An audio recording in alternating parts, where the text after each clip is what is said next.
రే తమ్ముడు, తమ్ముడు గొప్ప అన్న గొప్ప? దాంట్లో ఏం డౌట్, తమ్ముడే గొప్ప. ఎట్టా? ఇంట్లో ఏ చిన్న పని అని ముందు చిన్నోడికే చెప్తారు, చిన్న కొడుకే తెలివైనోడని. పెద్ద పనులని పెద్దోడికి చెప్తారు, అప్పుడు పెద్దోడు కదా తెలివినోడనే. అట్ట కాదు, చిన్నోడే గొప్ప, పెద్దోడే గొప్ప. చిన్నోడే. సరే, నీకు నాకెందుకు గొడవ? చిన్న పోటీ పెట్టుకుందాం. ఎవడు గెలిస్తే వాడే గొప్ప.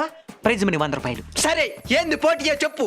ఇక్కడ మొత్తం 20 గడ్డి మోపులున్నాయి. వీటిలో మన ఇద్దరు ఎవరైతే తక్కువ టైంలో లోడ్ ఎక్కిచ్చేస్తారో వాళ్ళే గెలిచినట్టు. సరే పద.